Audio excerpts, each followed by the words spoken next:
Ladies and gentlemen, a very good morning to everyone present here today, and a very warm welcome to NMIMS Bengaluru.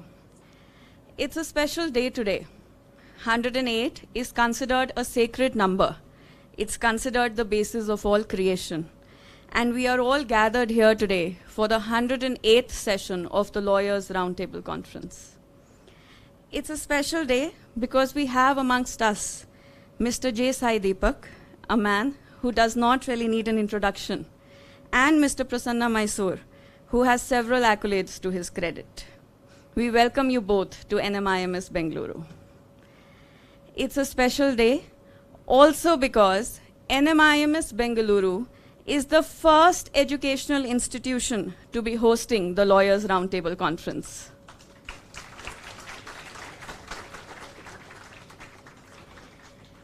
This comes at a time when our first batch is entering the last leg of their degree and is just one step away from graduating in 2024. Without further ado, I invite Mr. J. Sai Deepak, Mr. Prasanna Mysore, and our Deputy Director, Dr. Narayani Ramachandran, to kindly light the lamp for an auspicious start to today's session.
I request you to kindly be on stage, sir.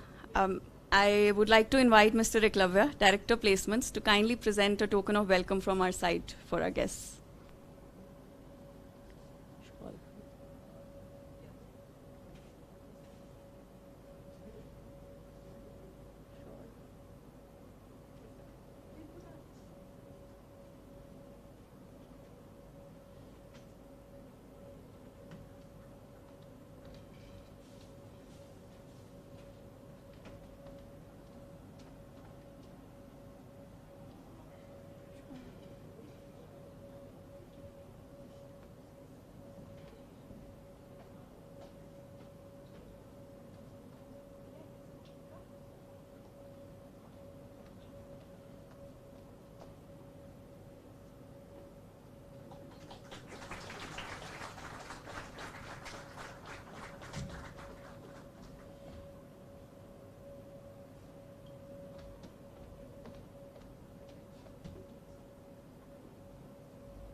Thank you, sir.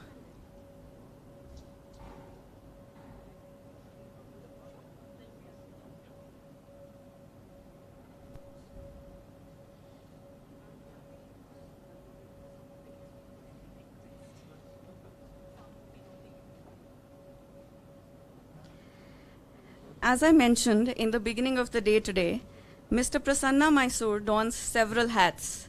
He has served as the General Counsel to major corporates, including L&T and Aditya Birla Group, is an accredited arbitrator, an independent director, corporate law consultant, trainer, and speaker.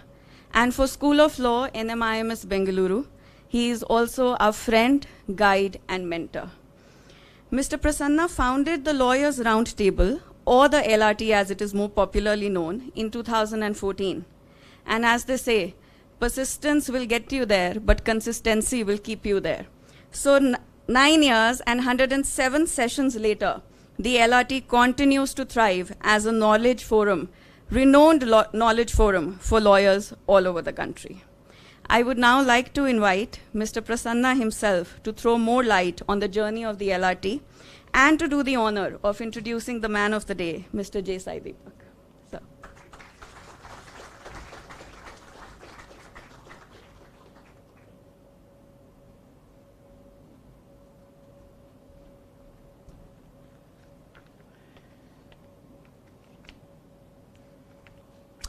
Good morning, ladies and gentlemen.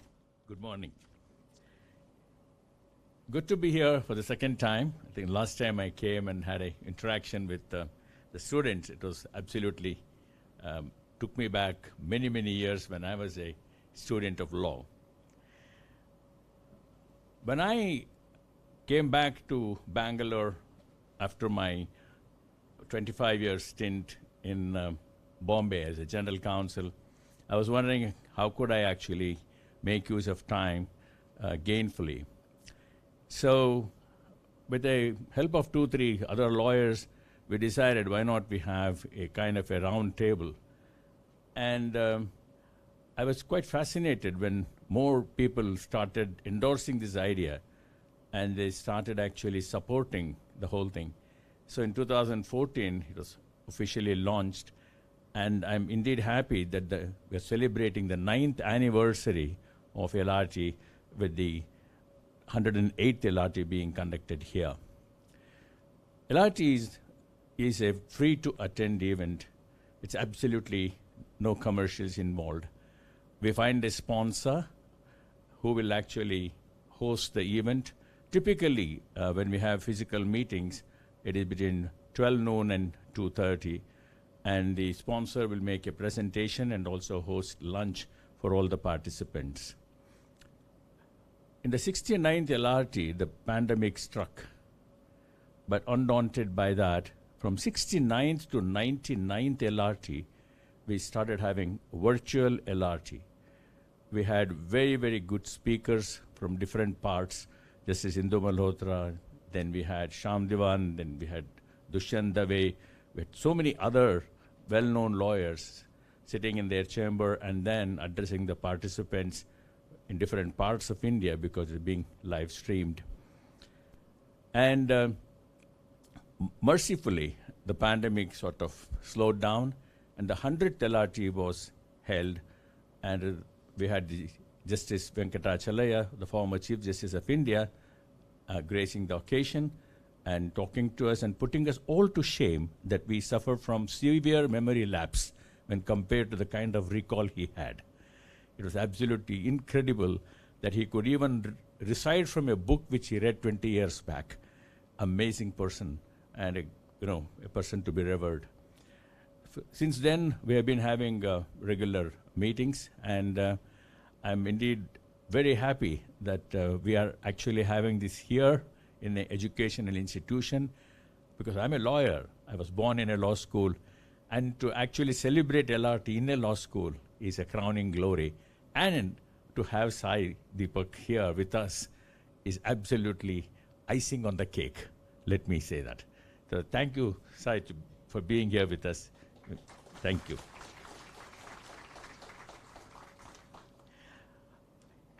As many people would say, he doesn't really require any introduction, but it is customary that we say it. And his entire CV is put in his own words. So I'm going to actually say it the way he would say it.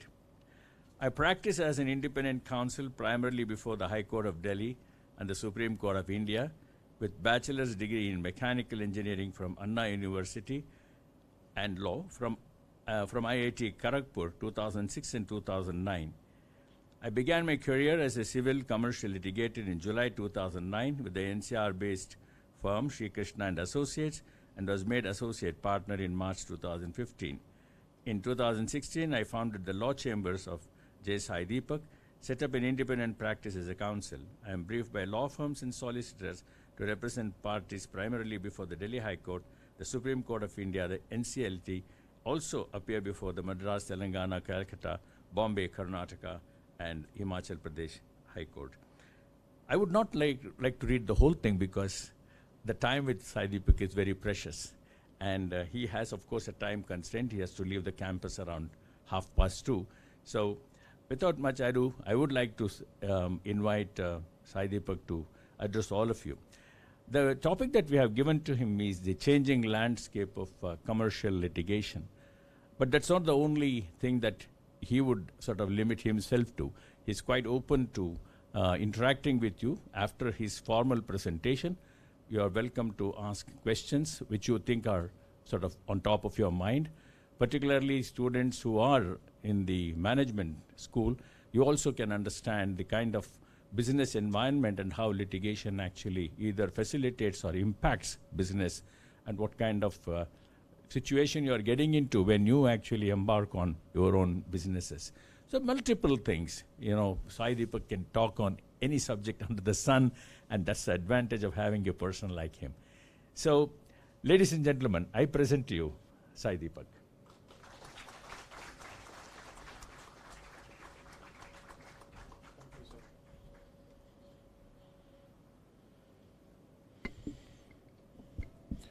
Good morning. So I'll just structure the talk in such a way that I take a maximum of 35 to 40 minutes, and I'll leave the rest for question and answers from the students. I think, just to build on what Sir said, the success of a lawyer is not to know everything under the sun, but to give the impression that he knows everything under the sun, while continuing to stick to his areas of competence and comfort. So the interesting part is that my journey has been largely commercial, hardcore commercial. But thanks to my involvement in certain constitutional matters, fortunately or unfortunately, most people get the impression that I'm actually from the other end of the spectrum, which is the activist spectrum, which I'm not, remotely. Just so that you get a clear picture as to where this talk is going to come from, or where this experience is going to come from. Even as on date, about, I'd say 85% of my cases, or the briefs that I appear in, are commercial in nature, out of that 85%, close to 60% is intellectual property, competition law, and the rest is about insolvency, Companies Act. I take up arbitrations sparingly because I prefer to go before the court much more than an arbitration, unless and until it is really something that piques my interest. And the rest of the 15% out of the 100% split is devoted to constitutional law, where the bulk of the matters are pro bono in nature towards those causes which I have a particular affiliation for. So that's the broad split. And as part of this particular journey, I've had the benefit of blending two worlds, the forensic commercial world with the constitutional world. And I've benefited from the experience that each of these worlds has to offer. The ability to soar at a 60,000 feet level when I speak of a commercial matter, and the ability to get down to the nuts and bolts of it when I speak of a constitutional matter. These are complementary synergies which I've been able to acquire over the course of the last 14 years. This July 14th, 2023, I'll complete the 14th year in the profession, and frankly speaking, having made the transition from engineering to law, the one thing I'm very, very clear about is, while this is an age of specialization, I would equally say that I would expect the lawyers of the future to have certain broad general skill sets apart from certain core specialized subject matter expertise. That is the way of the future according to me. Because super specialists are bound to find themselves saturated over a point of time. They may not bring much to the table. So I don't know how many people are aware of this this fantastic author on copyright law, Nimmer, David Nimmer.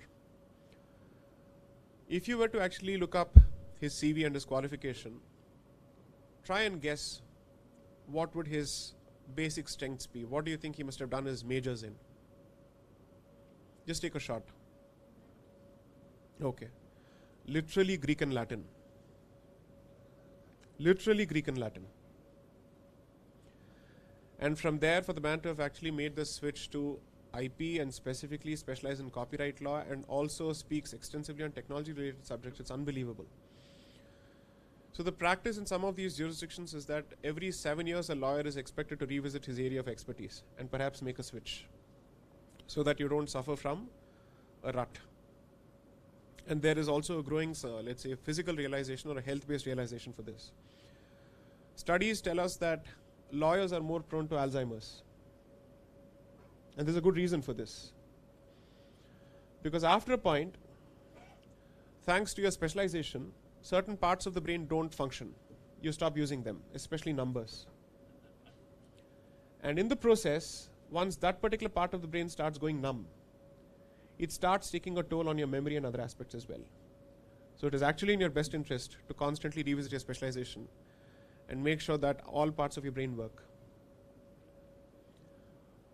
We are often told that there's excessive emphasis on memory and there needs to be more emphasis on original thinking. That message has been interpreted by the generations after me as lack of need for memory.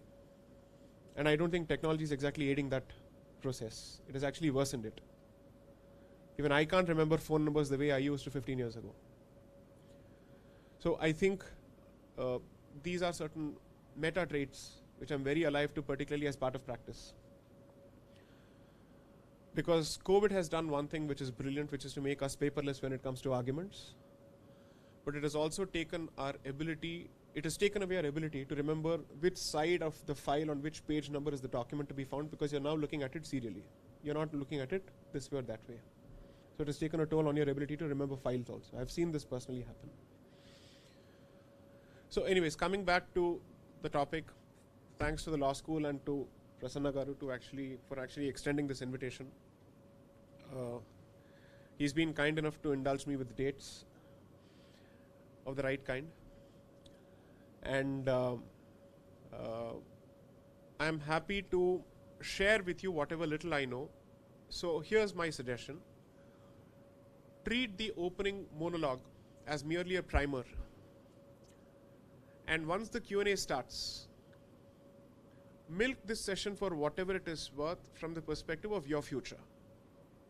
The mistake that you can make, which I'm urging you not to, is to turn this into a forum for public debate on political issues.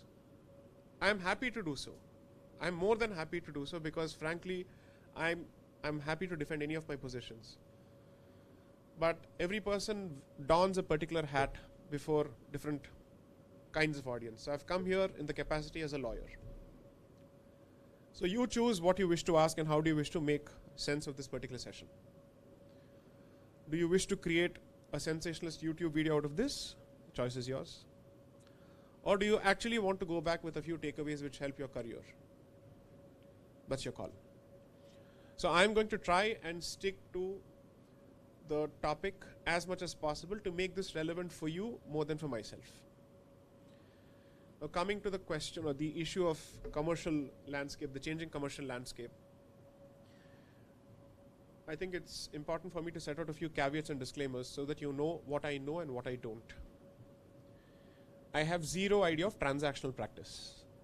which is I have never been on the contractual side. I've always been on the litigating side. So I have no insights to offer from a transactional perspective at all, whatsoever. What I have to offer does not even go beyond the areas of my competence in terms of even litigation abilities. So I'm going to stick specifically to my subjects. I would follow this discipline simply because I think it's important for a person who's speaking on a subject to identify the metes and bounds of what he knows and what he doesn't know, so that you know how much of my, let's say, so-called gyan is worthy of extrapolation to other areas. But I will also share general litigation trends. Specifics will be limited to my specific areas of practice. Trust me, this will not be an engagement in Atmastuti, where I'll speak about myself, but I have to necessarily draw from my own experience because that's the experience I know best.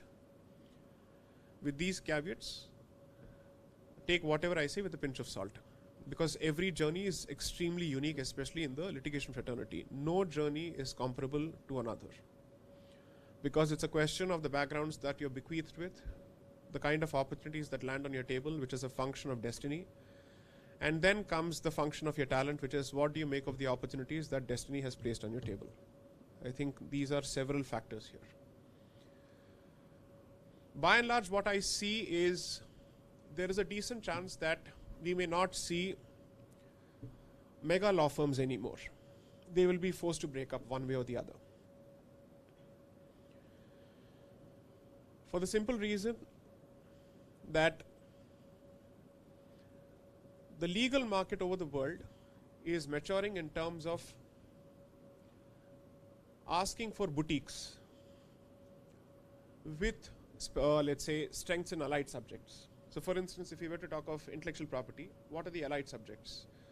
So the epicenter of the IP practice is obviously IP. But what are the concentric circles that you can draw around this IP, let's say this epicenter?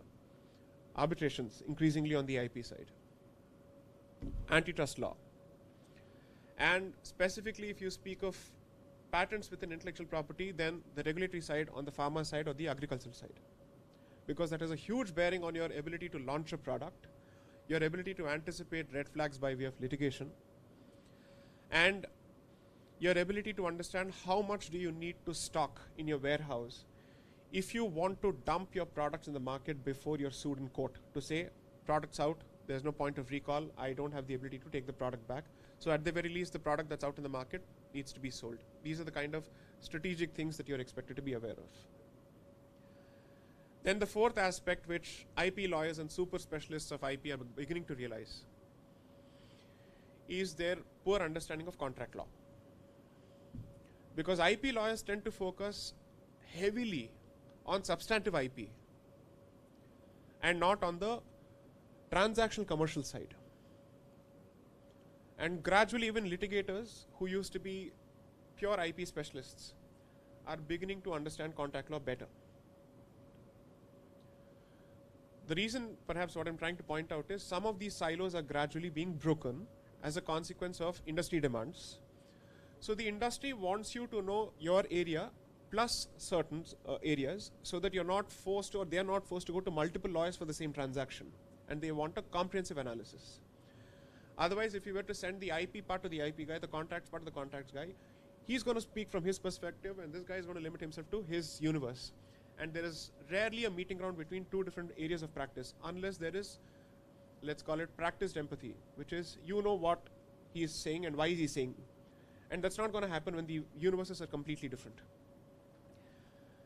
Now, this also translates to increased expectations of expertise from in-house counsels, where they must know how to juggle different areas of practice and different practitioners, and must also know how to marry two different opinions coming from two different places.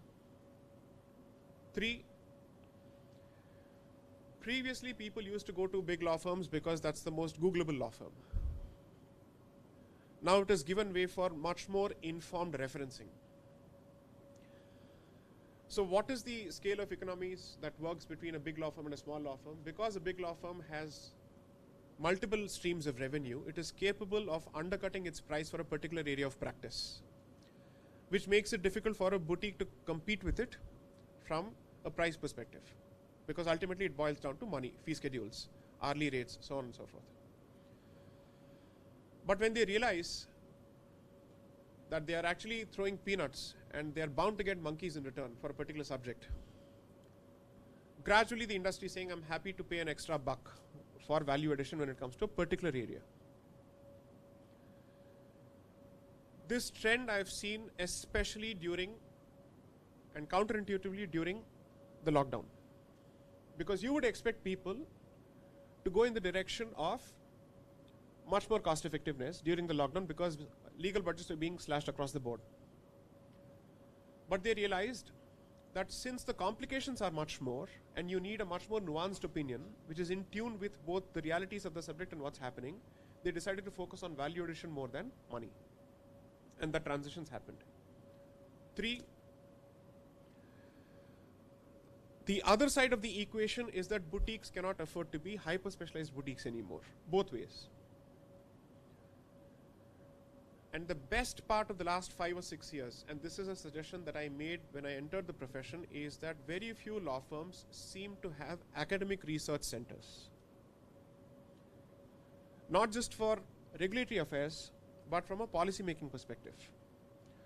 So 2 fantastic developments that have happened at least over the course of the last half a decade or more is mainstream law firms setting up policy units within their own firms, and policy specific law firms. So previously policy was the let's say exclusive preserve of think tanks, but policy becoming the mainstream preserve of a law firm is a relatively new development. So what does this tell you as law students? Look at the number of avenues that have opened up. So should you wish to work on a law firm and be on the policy side, you're not limited only to think tanks anymore. You can actually look for options here. Second, assuming that you have made the mistake of deciding the kind of specialization that you wish to be a part of in the second year or third year itself, I am trying to tell you, please don't. Wait at least until you're done with the 6th semester. Until then, be a generalist. It's extremely important for you to be a generalist at least until the 6th semester and use only the last 4 semesters for specialization. And your specialization must also be broad enough, in the sense it should be A and plus plus. 3, there is also the downside of the supply perhaps being much more than the demand still. And that is a reality in light of mushrooming law schools across the country. In general, most developed economies who have entered the tertiary stage of economy where the service sector takes precedence over the manufacturing sector are now facing the problem in terms of having too many people who are qualified with softer aspects of qualifications as opposed to the manufacturing side. And when that happens, 2 things happen. 1, it artificially inflates the price of a particular service. And 2, not everybody is bound to find value-added jobs, which means even profiles which don't have actual value addition will be hyped up only to accommodate people, because the academia is throwing up way too many people than the industry can accommodate. And the one thing that your generation, and I say this with responsibility, will have to deal with and contend with is the reality of artificial intelligence, which is going to render redundant a lot of aspects of legal practice. Now, what does this actually translate to is only serious subject matter experts who are in a position to offer way beyond information and who are actually able to strike a distinction between insight and information will be the ones to find value in the value chain in the long run.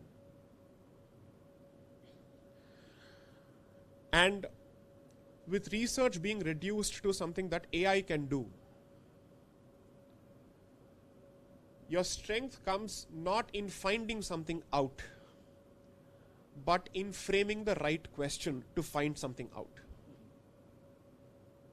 Which is, if a particular problem is escalated to you for your consideration by a client or anybody else, every problem has at the very least more than 2 layers. AI will kill the first and second layer. The trick lies in finding out the third layer, which AI cannot, at least as on date. And that layer comes from 2 aspects. If you don't have experience, it comes from the depth of your understanding of the subject to identify what is the most fundamental question that you can distill from a problem. And if you have experience, then those aspects which AI cannot anticipate either by way of commercial realities or litigation realities. So there is an interstice or a niche that a fresher can fill, and there's an interstice or niche that a person with experience or standing can fill. So you will not be competing against your peers. You will be competing against ruthless technology which has 0 human considerations at play. Why is this important? And here's where the cultural reality becomes relevant. By and large, even today, despite our degrees of liberalization and globalization, sentimentality plays a huge role in Indian decision-making processes. The hire and fire policy has not set itself in or entrenched itself in Indian culture still. And even Western organizations who come to this country are forced to deal with those realities to a significant extent. Now, that factor will be significantly offset when the need for your presence in the value chain is reduced by AI altogether. When there is no hire, where is the fire? So, what I'm perhaps trying to tell you is, try not to pass off fluff and communication skills as insights when it comes to law. Your bluff will be called out like this. Actual value addition is what will hold you in good stead in the long run. Soft skills do matter. Articulation does matter. But more often than not, what is being articulated is more important than how it is being articulated, because the majority levels of the audience is only going up.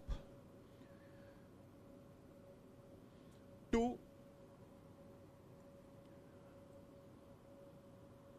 I suspect, I could be wrong, that if AI continues to go down, or let's say move or hurtle at this particular speed,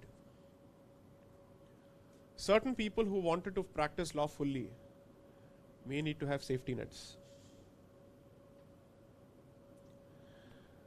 The biggest side that's going to be affected is not the litigating side, but the transactional side.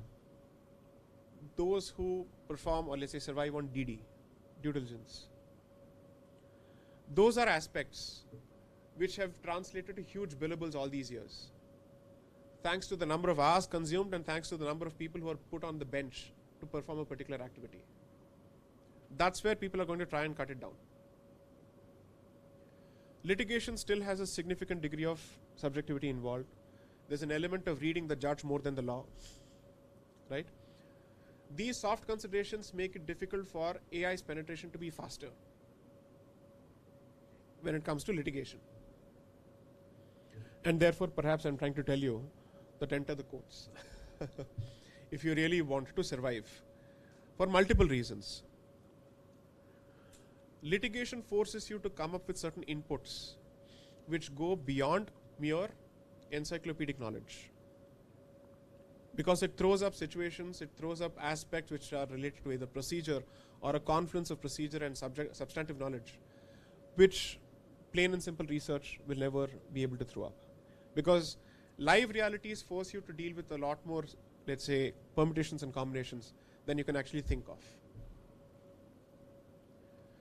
So if I were in a law school at this particular point of time, what is it that I would do?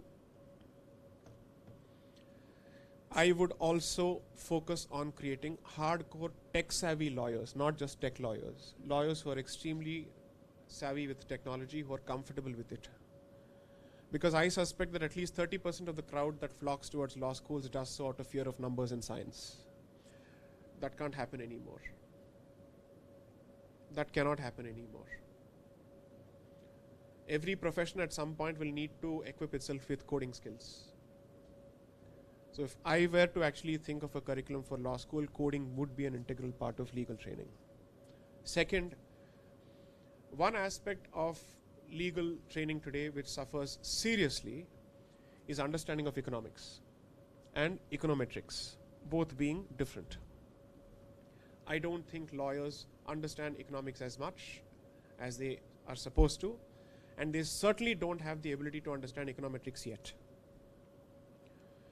Because law is treated as an extension of soft humanities, and in the process, there is a certain degree of inherent disdain for numbers, unless you are practicing tax law or something else. That needs to go. And why am I making this point?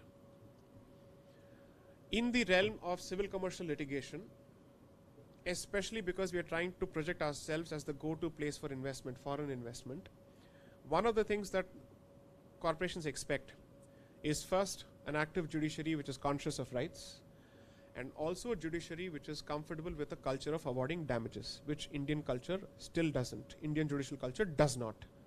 There is absolutely no monetary pain that is inflicted on the infringer or someone who infracts someone's rights. And even if it happens, it is largely arbitrary. It's like a tukka. You're just throwing an arrow in the dark. You don't explain how do you rationalize a particular figure that's being awarded for a particular infraction. That doesn't happen enough. I've seen McGregor on damages in libraries across the place, but I haven't seen it being applied in courts at all. Very rarely. But gradually that's happening because commercial litigation, which is part of civil litigation, has gained hyper focus thanks to the Commercial Courts Act and setting up of IP divisions. So the expectation is not only speed, but also greater nuance. Greater nuance when it comes to substantive law, greater nuance when it comes to damages. And you can't speak of damages unless and until you're good at two things.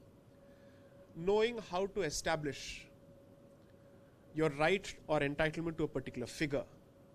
That's only, let's say, the only 50% of that equation is contingent on facts, on actual loss. The rest of it is notional. And when it's notional, you enter the realm of econometrics because you're looking at opportunity loss and valuation. So valuation must also feature as part of your training. So I'm trying to include those aspects as part of your training, which will protect you from the incoming onslaught of AI and still keep you relevant in the market. 3,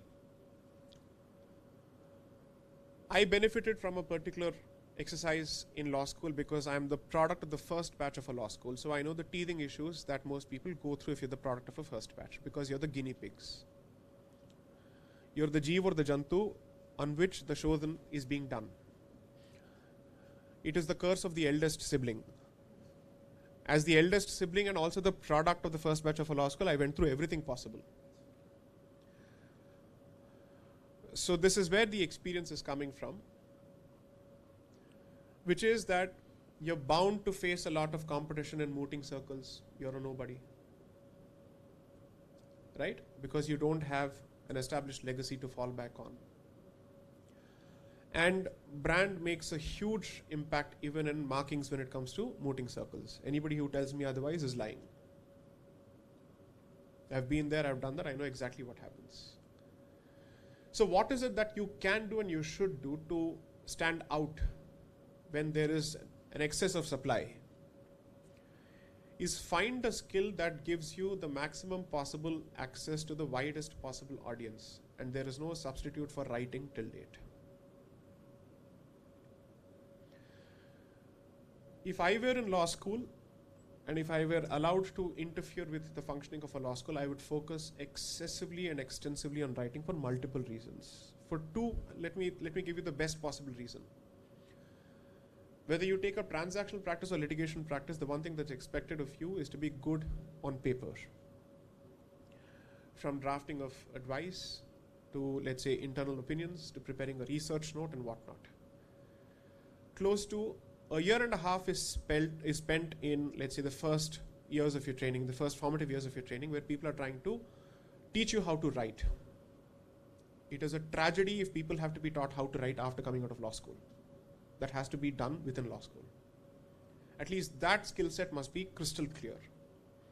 I would actually say writing skills must be in decent place by the time you're done with 12th, because that's the job of the school. Law school teaches you how to write in a particular context, not basic writing. So that has to happen in the law school. And the only way you actually get to reach out and engage with a wider audience is through publications. And these days, blogs are taking over hardcore publications. So try and acquire these skill sets, because it's going to reduce the lead time that you need to become a finished product in the legal industry. Because legal industry is asking itself, how less can I spend on training them? Because once I train them, these smart guys will run to the next opportunity. So I don't want to spend too much of money on training you. And therefore the buck is passed back onto the law school to finish the training aspect. Therefore, I would use the 5-year program in a very ruthless way to deliver hardcore skill sets which keep you in good stead, give you the soft skills needed in terms of polish, because nobody is going to take an interest in your career once you get out of law school. Only you take an interest. Nobody has the time to teach and sit and walk you through the hoops of the profession. 3 is the profession will not give you an opportunity to build a personality. Only law school will. So you need to work on coming out with a personality which makes you accessible, approachable, amiable, and let's use a word, conversable. 2, you need skill sets which reduce the training period required in the industry. 3, there must be some form of channeling in terms of saying, first year, this is the width of the nozzle. By the time they finish the 5th year, they come out with these specific skill sets. The mistake that law schools make usually is to try and cater to every possible need of the industry. You cannot, you should not, you will never be able to. Depending on your internal resources and what you think are your strengths, I would actually expect law schools to say, I'm going to make sure that at least in this subject, I am known as the go-to place for recruitment. Whether it's civil commercial litigation or criminal litigation or whatever it is, choose that area. And that way you actually, let's say, frame or tailor your curriculum. I understand it affects your ability to attract more people. But what is the point of attracting more people if you can't actually place them back in the industry? So the test is not how many people get in, but the test is how many people get out for good reasons. These are certain aspects which I think are crucial, because there's no point in talking about realities of the litigation landscape or let's say commercial litigation landscape unless it loops back to the original channel, which is the law school. These changes have to happen in the law school. 4,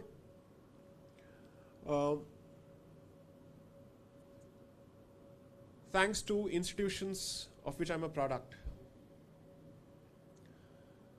you're not just competing with 5-year integrated programs anymore. There is serious competition from the 3-year programs as well, who come with hard skill sets from diverse segments.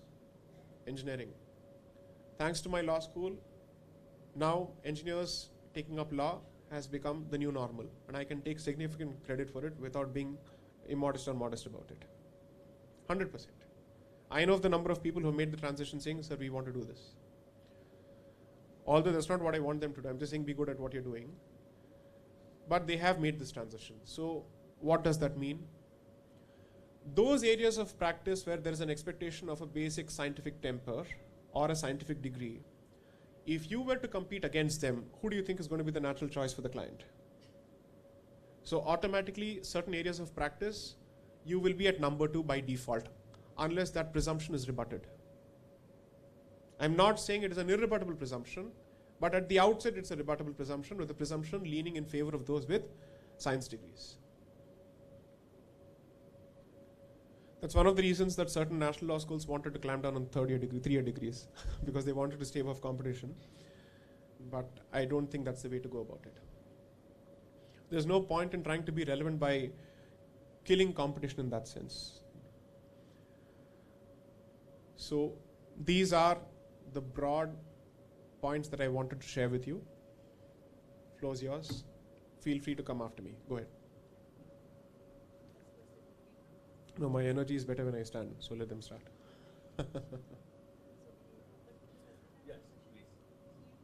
Sir, if you have a few questions, you wanted to ask a few, please. Yeah, please.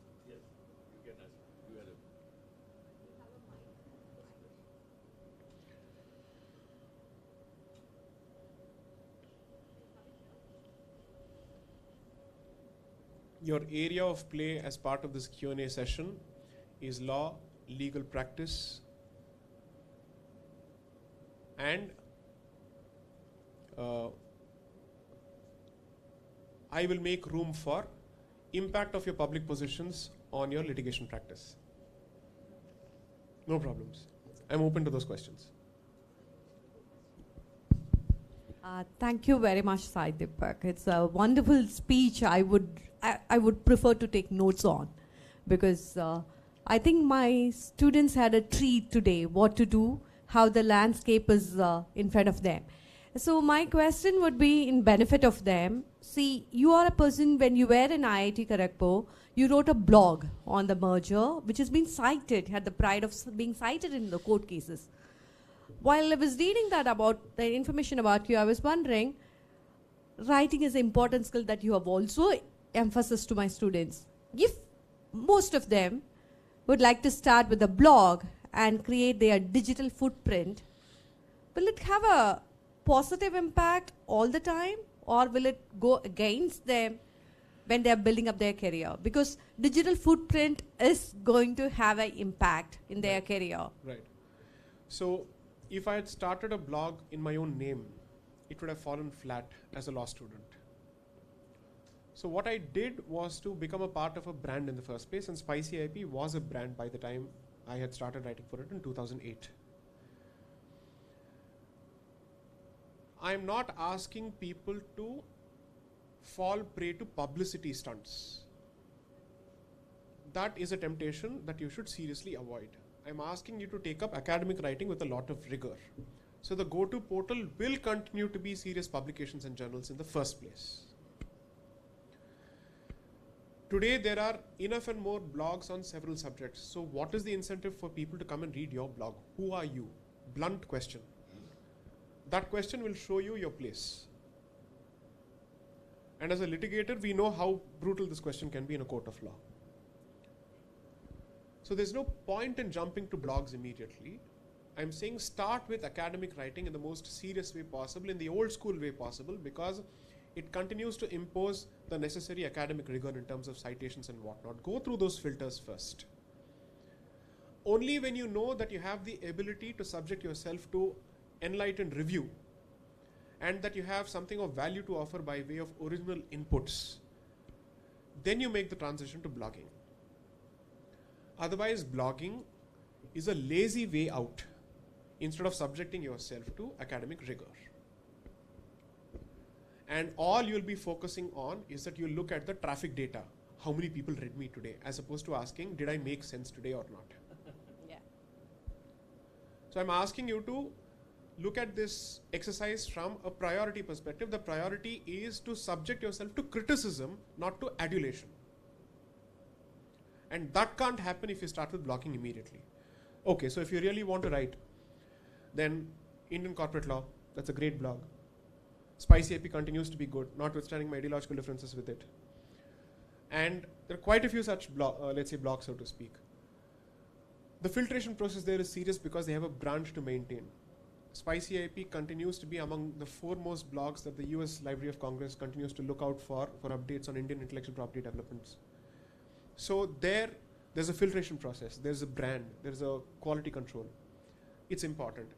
A portal which does not have any kind of quality control in the name of democratization of opinion is cashing in on your temptation for publicity to push up its ratings and viewings, with quality not being the focus. Remember that. Democratization of opinion, if it comes at the quality of opinion, I'm sorry, I'm not happy with democracy. I'm being very blunt about it. I'm interested in quality. I'm interested in rigor. I'm interested in you being told, sorry, you're not up to the mark. That needs to be told as much as possible before you enter the profession, as opposed to being told after you enter the profession. Because then you really don't have enough time. Once it starts, it flies, time flies. Next. Thank you so much. I think they will take note of these points and they will not go behind this number of likes and stuff. Thank you so much. Thanks,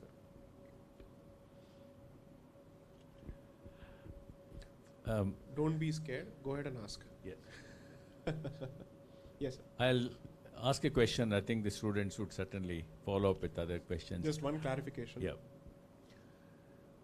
The aggression of my engagement with debaters is different from my aggression of engagement with students.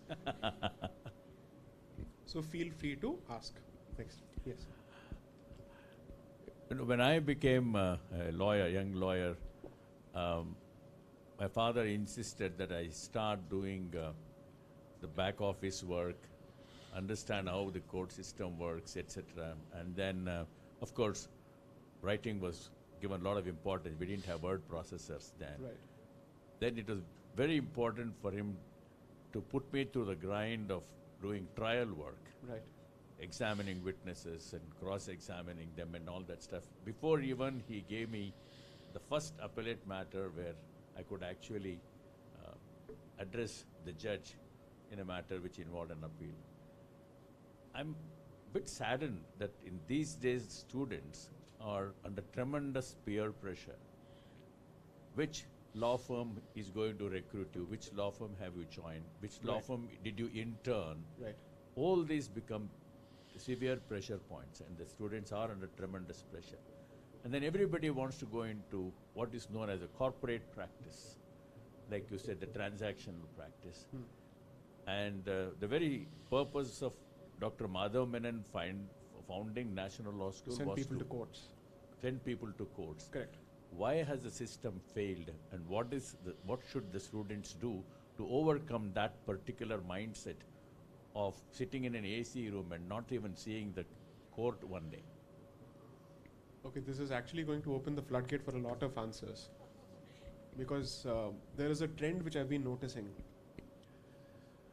which is sad, obnoxious, and positively vulgar, which is of people celebrating even internships on LinkedIn. Unbelievably disgusting. Whenever they secure an internship, they start thanking their parents, their families, their gurus, and everybody. Not only that, clubs and committees when we give them a position also it comes there. It's almost as if they're waiting for an Oscar speech. I'm not running you down. I'm saying don't reduce the standards of your own achievement by thinking of an internship as an achievement.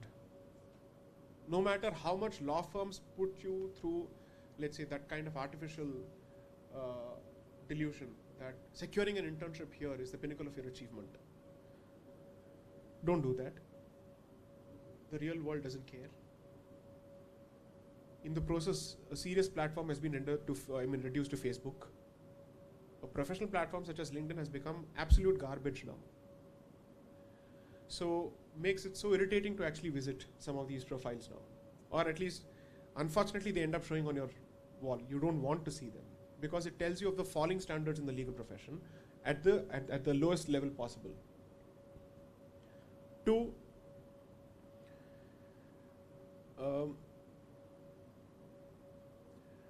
what I've realized also is a falling work ethic, in fact.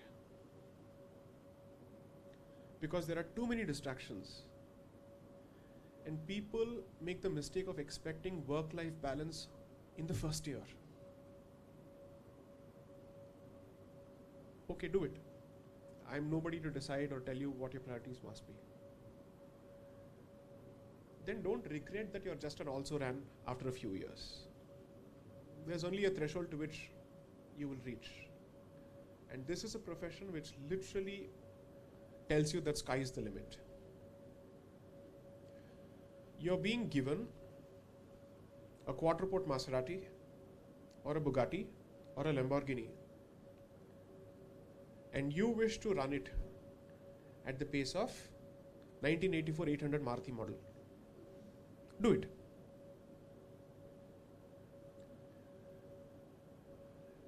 That, I think, demeans the profession. 2, the sharpest brain is not someone who wants to arbitrate in an air-conditioned atmosphere, but someone who has been in the trial court and who knows how to raise the right objections and make your life miserable before you get to your next point. If you don't understand the value of that, take it from someone who's done all of those, who's jumped all of those hoops. I say this with no disrespect to anyone and to any law firm culture. But a well-trained second-year litigating associate can make a mincemeat of corporate partners from the best of law firms in courtrooms within seconds. It starts with the way you address the court. It starts with your body language. It starts with your preparation on procedural aspects. The sharpest of creatures is someone who's mastered the registrar's courts when it comes to CPC. He is the one to look out for, or she is the one to look out for, or they are the one to look out for, depending on what pronoun you subscribe to. 3, so when I wanted to make the switch from engineering to law, aerospace engineering was my goal after having completed mechanical engineering, because the analogy at home, or the simile that they played out, was mechanical engineering is like rice, mix it with anything. Because I couldn't get score enough for aerospace, so I had to settle for mechanical in the hope of pursuing a master's. So when I made this jump from aerospace to law, it was literally a fall from the sky in the eyes of my family. So there's a very popular bridge in Hyderabad, Bhaginagar. It's called the Chikadpalli Bridge. So on the bridge, what is it actually famous for, apart from actually being one of the arterial bridges for the city, is the touts and louts from the legal profession. Mismatched footwear, Hercules cycle. My parents actually thought that's what I'd be doing. This is what you want to do after actually aspiring for aerospace engineering. You spoke of Werner von Braun, Abdul Kalam, what is this? Let me tell you, those touts and louts are the ones who make it possible for people to actually have a dignified place within the jail ecosystem, by the way. Because if you have to survive in an Indian jail with your dignity intact, I'm sorry, no Supreme Court lawyer will come and save you. They can't. They will not be in a position to.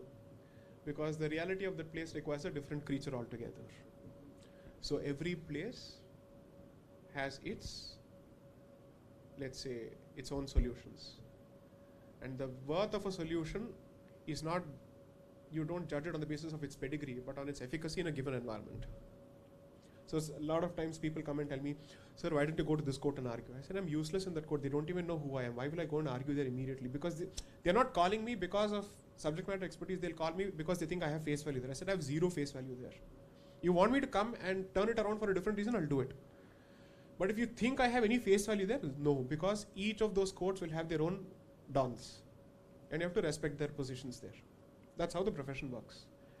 The one thing that this profession does, notwithstanding your ballooned versions of your egos, your dignities, and whatever it is, to teach you humility. We'll show you exactly your place in the ecosystem. See, this is where you stand, respect it. One way or the other. 3, most people who are very good at having done trial law and who have, let's say, mastered the nuances of procedure, their levels of confidence when it comes to arguments, when procedure meets substantive law, is of a different order altogether.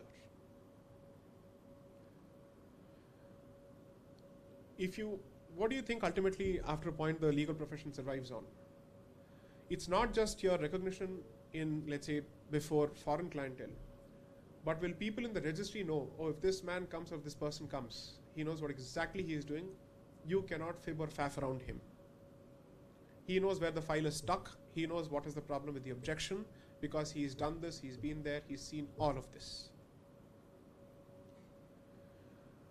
This profession will open up doors in the most perfumed of atmospheres, but not without having gone through the grime. don't avoid that learning curve. And to answer your question on the corporate side and entry into litigation, I respect every master of their own universe, which is to say someone who's bloody good at contract law or or arbitrations or whatever it is. I respect all of them. I have no problems. And I'm the last person to say that because I come from a certain place, therefore my side of the profession is better. I'm not going to make any of those statements. But it remains a reality that the influence that a powerful litigator commands is practically matchless compared to anybody else from the very same profession. There's a reason for it. Litigators and surgeons have specific, let's say, value additions which are almost irreplaceable, because it's not just what they bring to the table, but it's also who they are. And that's only possible through court. I've seen the finest of people who are great when it comes to the corporate side, realizing how that document can be unraveled by a litigator in court.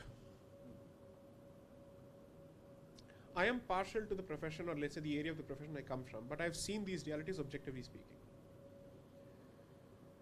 If you really aspire to have that kind of, let's say, command of the subject and also want doors opened, then litigation is the place to be. I will hard sell it like nobody's business, provided you're willing to do Sashtanga Namaskar to it. 100% surrender. It calls for submission. There is no democracy there. You must do whatever it takes. You will get to showcase your differentness or your out-of-the-box thinking after having gone through the hoops, not at the outset. And the best part of litigation is it doesn't care for any law school brand. It has no respect for any law school brand at all. Because what a law school brand can create is initial interest. But once, let's say, the tire meets the ground and the rubber hits the ground, it's a question of performance. And then your degrees fade. So a lot of people actually go, they do their masters in the hope that the Oxford degree on their nameplate will actually translate to some kind of impact. It still hasn't translated to any impact in the Indian context yet.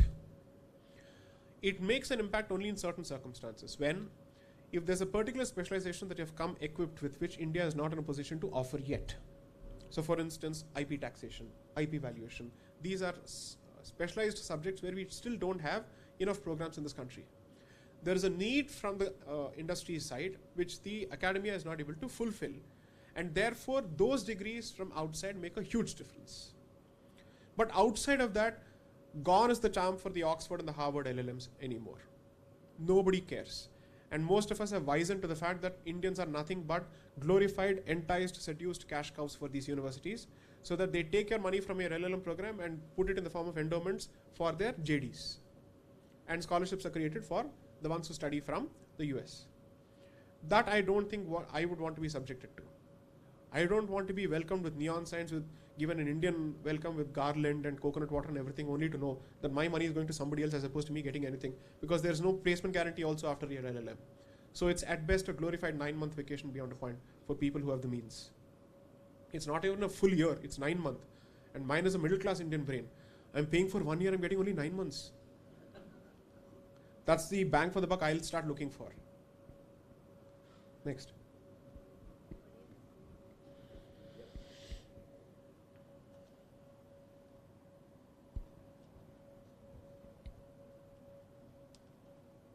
I think I made it work. Yeah, it works. See, there's one point you spoke about which is on writing, which is a critical skill, but completely not given enough attention or training. It's the bane of accountants, and I'm sorry to say lawyers. I've read enough writings from the legal team, whether they're corporate transaction, judgments, arbitral awards, lawyers arguing cases, briefs. Frankly, it just miserable to read legal documents. So how does one start off with good writing? You know, writing to persuade, writing to convince, writing to overcome objections. So if you give certain tips, I think it'll help us, that's my view, because I believe writing it's a skill which I can still use. There are always good tips, and you only get better at it the more you write. But now you have these specialized, I found to my horror, content creators. I frankly don't trust content creators because I write on forensics, and many of my friends tell me, well, there'll be a content creator, pay them, 5,000 rupees and they'll create the content. I don't think that model works. And then you balance it with 140 characters on Twitter. How do you get to good writing? Now it's, I don't know, 250, whatever it is, 2 GB videos. Thank you. I have been accused of difficult writing in the first book myself. So I'll just draw from that experience. Lawyers rarely write, they draft. And there's a huge difference. And for good measure and for good reason. So let me explain how I would go about it. And I have to get into a bit of a nuance here.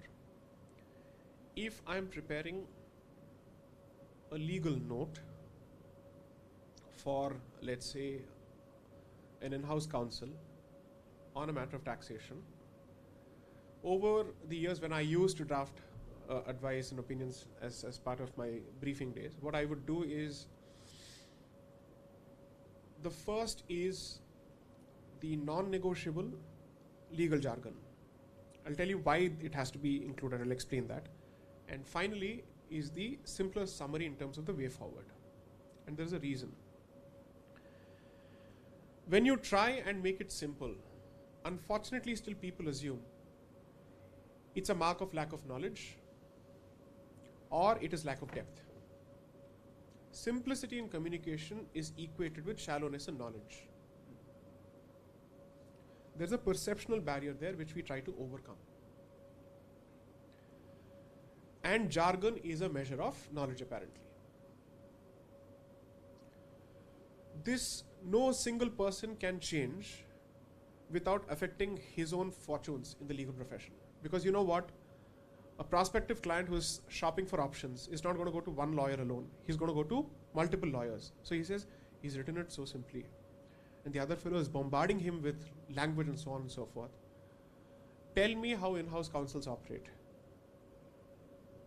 In-house counsels operate on making sure that their internal customers are satisfied first, because that's who they are answerable to. And therefore, the more authentic sounding opinion is bound to be placed before the internal audience. That's how the decisions are taken. Gradually, that there may be a change, but the de facto position, the norm is still this. So nobody is trying to improve their writing. They're all trying to cater to their existing realities. Nobody has an interest in improving their writing there. There is no incentive for that. You know when the incentive will actually start? And here it has to be a top-down percolation.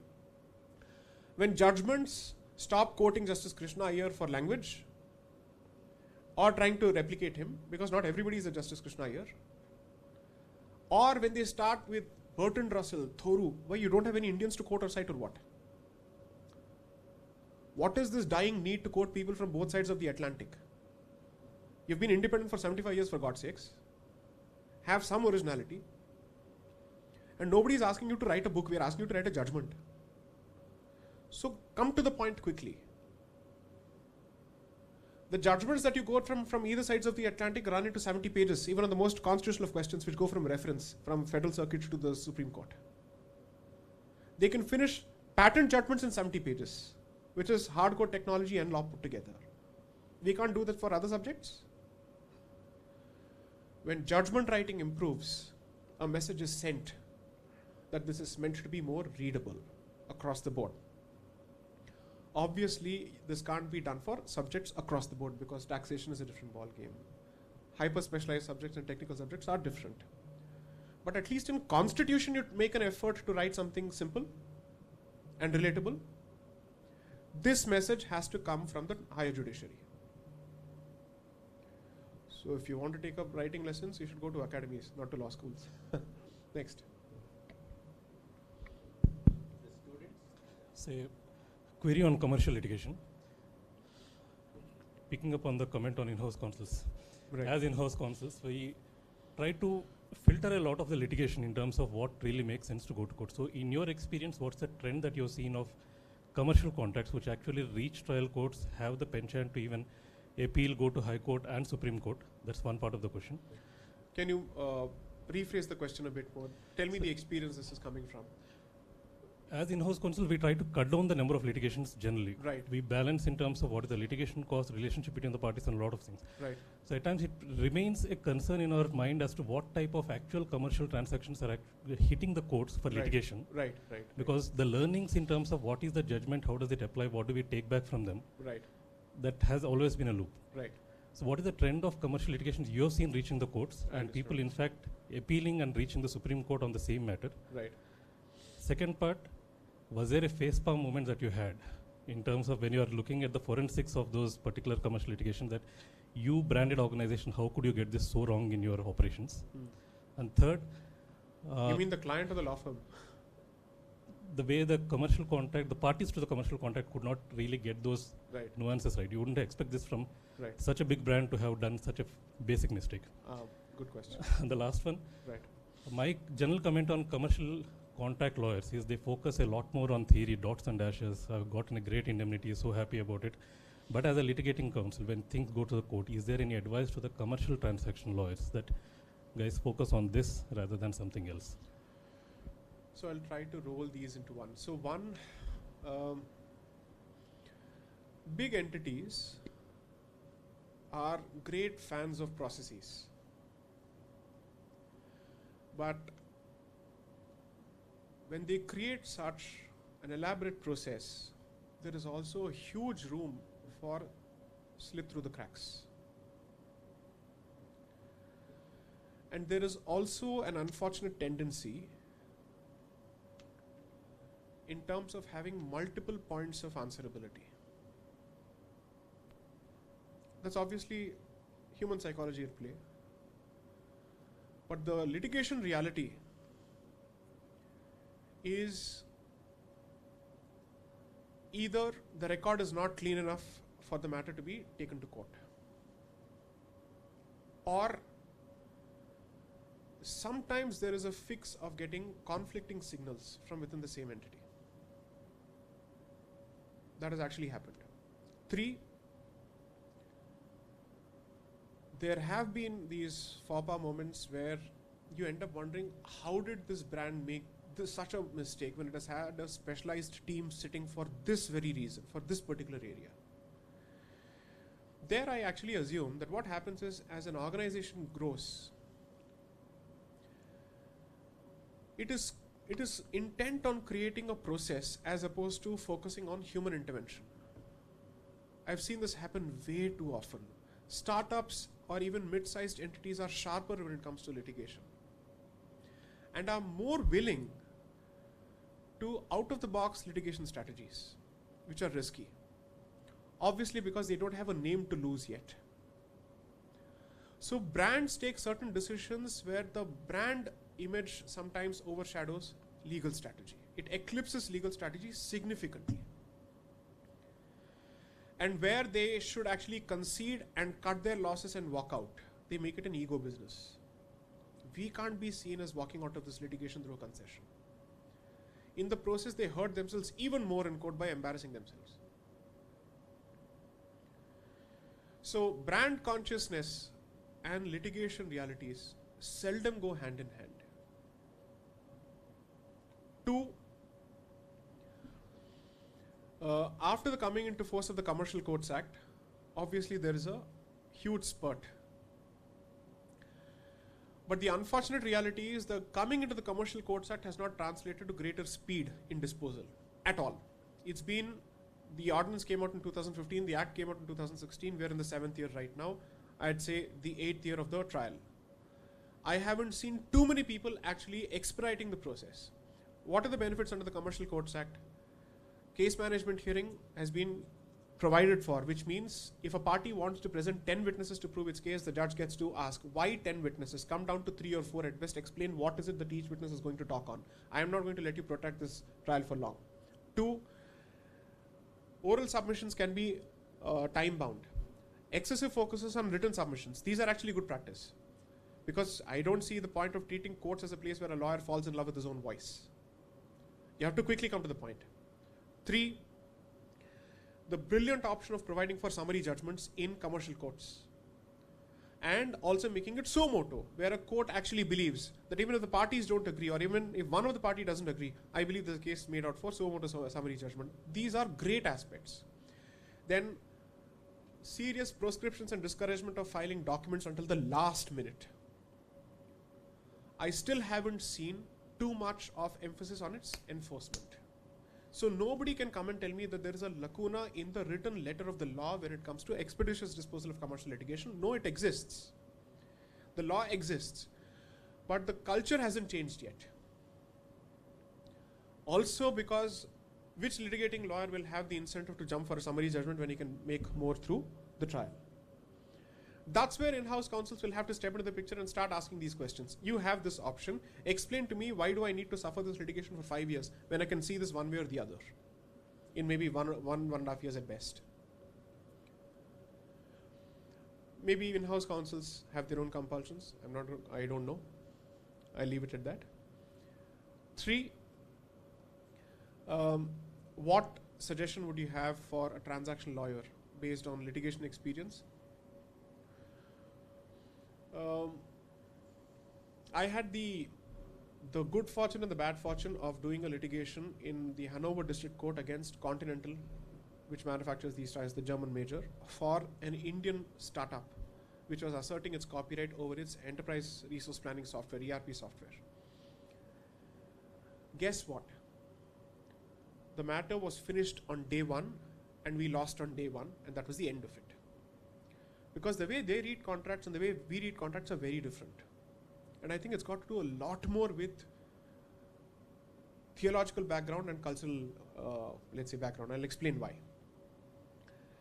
Their reading of the contract is, if the language says this, I have no room for play in between.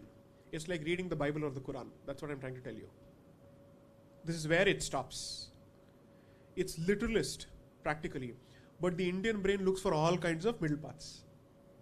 So we were being hyper creative in our interpretation of the contract. Only to realize German says, sorry, cold-blooded German interpretation at play. Show me where is this. It's not there, that's the end of the matter, that's it. Thrown out on day 1.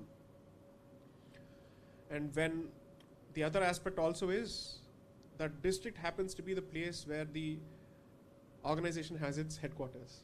There is also that angle there. The protectionism that we accuse Indian courts of is actually to be found in Western courts more for their own entities. So the lesson then in some of the advice that is given for contract drafting after that experience was, now if you see the Supreme Court jurisprudence on contract interpretation, it's going closer to the literalist interpretation, which is to say the court cannot read into the contract what does not exist and what has not been provided for, despite the best of its intentions. You cannot go beyond the intention of the parties as reflected by the language of the contract, period. That's the evolving law. So before the Supreme Court started saying this seriously, so there was a recent judgment of Justice Narasimha which came out in 2022, where it's a fantastic summary of the evolution of Indian contract jurisprudence. Before that, I'd already started telling people, if you mean something, say it. Don't leave it to imagination of the parties. Because what is it that the courts are trying to do? It's not principle of contract jurisprudence that they're evolving. It's the principle of convenience that they're evolving. Which is to say, if I can actually deal with it through an express provision, why are you putting me through the hoops of having to go through the surrounding factual matrix, the emails exchanged, the intention of the contract, the purpose of the contract? All of that you provide for in the contract itself. Make it a self-contained document. Don't force me to look for any development outside of it. That, I think, is the gradual way forward. But this is, of course, coming from a person who knows how to break a document, not to make a document. I'm not in the business of putting a document together if it's a contract document. So that's the difference. You're talking to a sword, not a shield. Yes.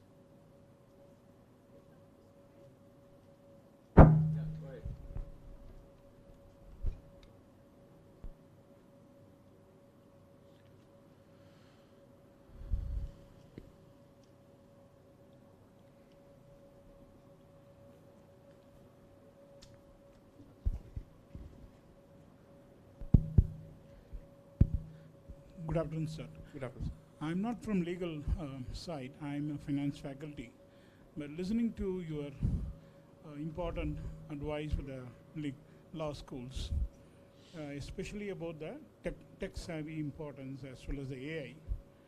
Last few months, I've been interacting with these AI tools as part of my teaching, and I'm getting a lot of inputs, and that facilitates my teaching and as well as my learning. And when do you think that there will be a kind of a virtual lawyer that the AI can produce? Let's say that you put all your case to the AI tool and what kind of arguments you want to do in a court. And the AI tool can itself can argue and the case. It's not far off, because in many areas where we see observe AI, recently just now today observed, AI is able to go beyond space explorations. In fact, it's not just kind of a prediction or kind of a forecasting. Right. And especially in legal area, let's say you put one case, what are all the facts and all the thing. The AI can come with all kinds of arguments, and a big law firm with a got tech advantage can use this technology, and that is one area. The other area, how come the court or the judiciary, the judges, can scale up to this technology in case if a couple of law firms can scale up to the technology, they can use the technology to bring up the arguments better. Will the judiciary or the judges can match the speed of this technology? So these are all the two questions. So, you see, one of the things that we sometimes tend to forget when it comes to, let's say, delivery of a product or rendition of a service is liability. Assume for a moment that you outsource the entire thing to AI. So where is the service liability here? Who are you going to hold responsible in case there's a negligence? I'm still making room for negligence even if it happens to be AI, because it's still not perfect yet. Right? So are you going to blame a machine for the decisions that you take? Service liability is a huge aspect of these considerations, because what is the practical question that you're asking? What does it boil down to? Will AI be given statutory recognition under the Advocates Act? That is the actual question, right? No, I understand. I completely understand what you're saying. See, here's what I think. What is it that AI can do, which we can do at this stage, and where we are replaceable, where we are obsolete? Simplifying research to a significant extent, preparing a basic draft, right? Or even in preparation of judgments, let's hope that we have a situation where the factual matrix is provided, or written submissions of both sides are actually fed. And then at the very least you have a basic draft. But the end mile, the last mile, will still have to be from the human side, right? Now, why AI is useful there is, here's the practical consequence. There is a power of review that is provided in most courts, wherein if there is a patent error or a manifest error where either a factual element has been missed out or has been misappreciated, you get to move an application to ask the very same person to review and say, please revisit. But the grounds are very limited. AI can be used to reduce these repetitions from the perspective of having all facts being considered. The outcome, of course, in terms of what it must be or what it must lead to, will be left to the human mind. So the possibility is increasing the pace at which you actually churn out documents, but the value addition will continue to be in your hands still. Now, for instance, I'm in the process of writing my third book. So what I did was I actually used ChatGPT for a particular portion just to see what what research it throws up. unbelievably horrible. Some of them, because AI, at least ChatGPT, is still drawing its sources from Wikipedia. Now, there are two problems with Wikipedia. One, not all citations are, let's say, credible. Second, it has been established that there is an ideological bias in Wikipedia pages. So I can't even rely on it. Think of AI as merely a processing medium because it doesn't generate information. It falls back on existing portals which have the information. That error will be reflected here. So perhaps what I'm arguing against is treating AI output as God speak. Even with respect to facts, forget outcome. And the area or aspect of history that I was hoping to get information from is a well-documented aspect, which is the Sannyasi rebellion of 1763 for another 38 years, which happened in Bengal. Enough literature that exists. My research team and I pulled out better literature than what was cited by ChatGPT.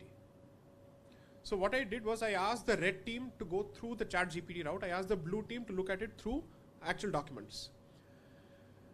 The best of the documents cited and pulled out by the blue team were not even reflected in ChatGPT when the timelines were wrong. So there is still some way. So we still have some breathing space. But even then, I still don't think there is a substitute for human intervention or human intuition for that matter, which is the key element.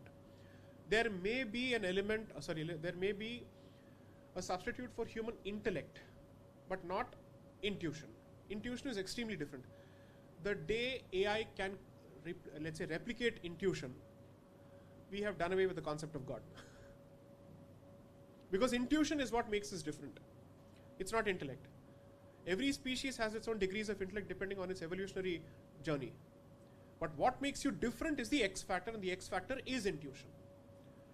And that X factor leads you in the direction of depth of consciousness, not to the mind, not to the let's say the foreground mind. It goes to the deep recesses. And to create that will require a huge leap of cognitive abilities and understanding of cognitive abilities. You may know, so most of us have, when it comes to most of these sciences, a clear answer as to the how. We don't have answers to the why. We don't have answers to the why, even in the best of fields. Why something happens, you don't know. Take a look at your, let's say, the manner in which you create a molecule for any particular condition. You're focusing on creating statistical data to show replicability through clinical trials. Because you're only focusing on the how. If you knew the why, you don't need the clinical trials at all. Because then you actually have the prime cause answer. Therefore, while AI will make lives easy and miserable in different ways, I don't think it's going to be able to replace the all-important element of intuition. Why should, or what, let's say, case qualifies as the rarest of rarest cases for application of the capital punishment? Obviously, AI cannot determine that. People want marital rape to be recognized within the bounds of the law. I would challenge AI to tell me how do you demonstrate rape within the confines of a marital institution. It's as good or as bad as trying to prove an oral contract with no witness to an oral contract. So there are serious rooms which expose the limitation for AI. Think of AI as advanced, glorified documenting ability, at least in its alpha version. Let's see what the beta says. And I would want to wait and see the direction in which it moves. Coming to whether it can help judges, as I said, 100% it can, in at least preparing a basic draft. Because most of the time what happens is, as someone who also moonlights as an author, I can say this, it's not the writing part. The problem is to begin to write. Starting problem. You need a kick to actually set the ball rolling and start the process. And this is something that judges have said very often. So usually what happens is after judgments are reserved, sometimes we don't get the verdicts for 8 months, 9 months, because either they have their hands full or whatnot. So what do? You go and mention, Milords, we had argued this before, so is there a possibility? They say, we already have so many judgments piled up that we have to sit and write. So we haven't even either started writing or whatnot, which is legitimate concern. Because you see, in countries like Singapore and other places, for each million capacity, they seem to have 10 judges. And that too for a city-state like Singapore is good. We don't have that kind of capacities yet, right? For a country of the population of India, the size of the judiciary is actually less, and they are understaffed. When they set up the Madurai bench, or let's say of the of the Madras High Court, and they built the new building, the buildings were there, people weren't there. It took them a lot of time to populate the place with judges. So these are the, let's say, the areas where I would say that AI can genuinely make itself useful in a good way to speed up the process and to expedite the process. Next. Yes, sir. Limitation of AI on unreported cases. Unreported cases. Okay, that's one. And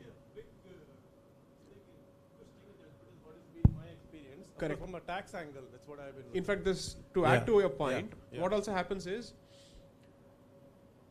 usually a judge is not allowed to undertake his own research, either on facts or even on law, because even if you do your own research, you have an obligation to confront both parties with the judgment that you intend to cite or place reliance on, by and large, because then parties have an opportunity to explain why the judgment is applicable, irrelevant, or can be distinguished on facts. So by and large, what is it that judges fall back on? The assistance provided by counsels, right? What AI can do is, on a particular area, it can finish the research, giving the judges more ammunition than the convenient research that either side is presenting, and then giving the judges an opportunity to confront them with the judgments they never cited in the first place. There are two reasons for this, either on the constitutional front or even on the civil commercial front. We have the concept of per incurium. That is a judgment which has been passed in ignorance of a previous judgment on the very same issue. Those are the redundancies that AI can brilliantly plug. That I would agree with. Thank you, sir.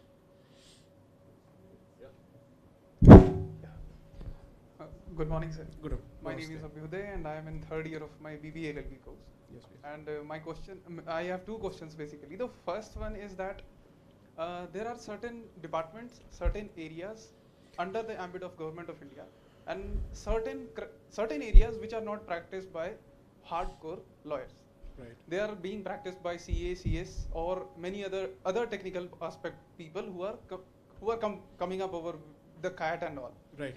Like if I give example, there are transfer pricing cases, significance economic presence cases, Correct. international taxation Patent cases. office oppositions are argued by patent agents. Yeah. You don't need lawyers for it. So there are many more departments which are having only 1% of lawyers interaction. And since my first year of my law school, I have been doing this articles, writing blogs in Verdictum and many more blogs which are well renowned in the nature. Right. So I think that if I want to start a career in those less opened up fields, so what all aspects should I keep in mind and how to proceed with it? And I have a second follow-up question I'll ask. So what I've seen, and this is a very nascent fledgling trend. So there was a time, and there continues to be a time, where a lot of company secretaries also take up LLB degrees.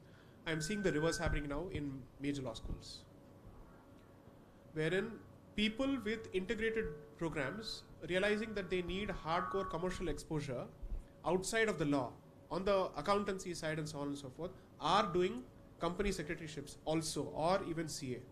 I'd say that's a fantastic way of doing it. I'd say that's a great combination. Some of the finest judges on the commercial side of the Delhi High Court are previously chartered accountants. Just to add a point, he is pursuing CFA now. Okay, fine.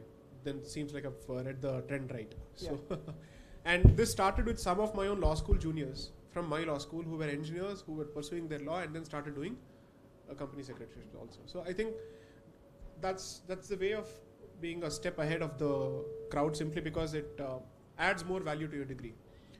What's the point of doing a business law without even understanding how accounting works? Or what is the concept of an accounting standard? How does this work exactly? Particularly when it comes down to a point in arbitrations and other places where you are falling back on arguments relating to accounting standards, auditing, whatnot. This happens so often, which is why I said the way to make law or the program more useful is to think of it like a transformer where you push in more material from other fields, so that there is more value addition to every law that you read, because you're only reading the law relating to a particular transaction without any first-hand knowledge of how the transaction works. Like, go on. What's your follow-up?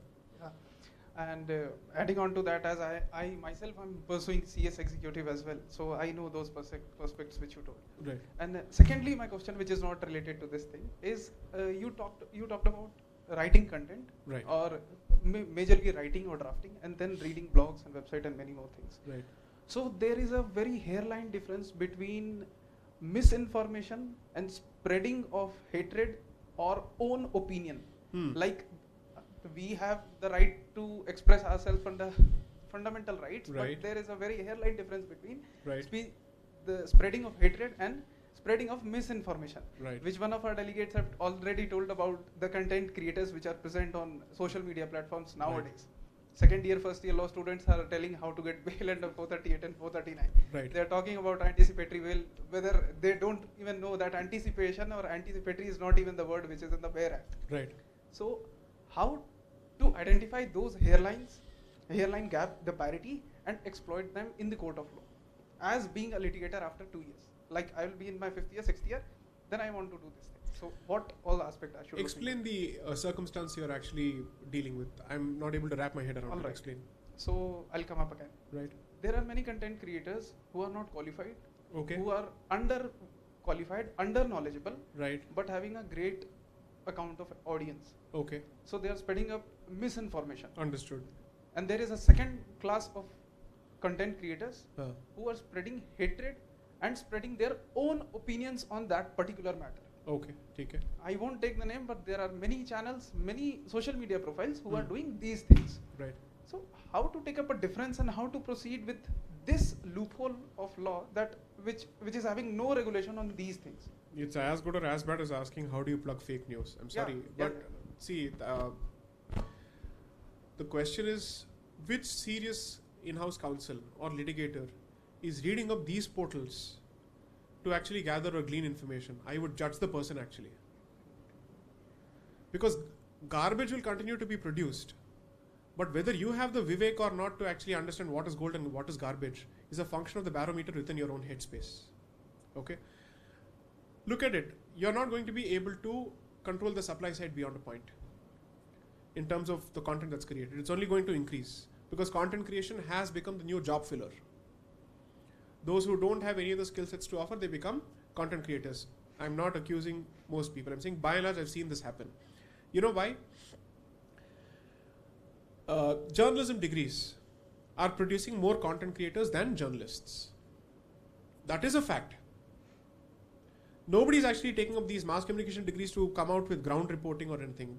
They are becoming content creators because it's soft, it's easy, you don't need to go and bite the dust. You can do this from the confines of your home. All you need is an internet connection and a laptop. That's it. You don't even need to be qualified in the particular subject. I'll give you a comparable example from the legal fraternity. From the medical fraternity. We are producing too many MBBS without being able to accommodate them. You know what is the fight that's going on?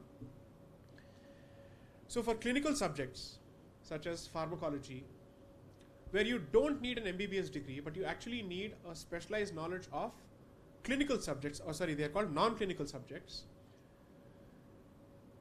The push over the last 3 years from the government side has been to remove those with non-MBBS degrees but specializations here to accommodate the underemployed MBBS. So when you go to a path lab, the report comes out, there are two levels of, let's say, diagnostics. First is the clinical report, and the second is the medical diagnosis, which the MBBS doctor will do. Now they're actually saying the person who signs on the report to see if the parameters are met and the report is made properly or not will also have to be a person who has an MBBS degree. Now you're telling me that this is actually necessary. All these years you've been doing this without knowing what they're talking about. No, you're accommodating people who you're producing in surplus. The interesting part is these qualifications in terms of the non-MBBS specialists have been heads of departments of medical departments for decades in colleges, not just in this country, across the world. Why? All these areas were beneath the dignity of doctors all these years. And therefore, they would not actually find people with MBBS qualifications to occupy this position. So therefore, to fill that gap, for decades, governments have been pushing people from the clinical side to occupy this. Now you have too many doctors who don't have jobs. So they're saying, kick these people out. I'm actually fighting this live battle before the Delhi High Court. The worst part is, despite, let's say, a shortage of people to do this, and MBBS being produced, the number of MBBS who are opting for these kind of specializations is lower than the number of non-MBBS clinical degrees who are actually going for it. What I'm perhaps trying to say is, this is what happens when there is no systematic, let's say, planning with respect to how many people of a particular qualification do we need in a country. A country with too many lawyers is bad. A country with too many people who are financial experts is bad. A country with too many people who are in the tertiary sector is terrible.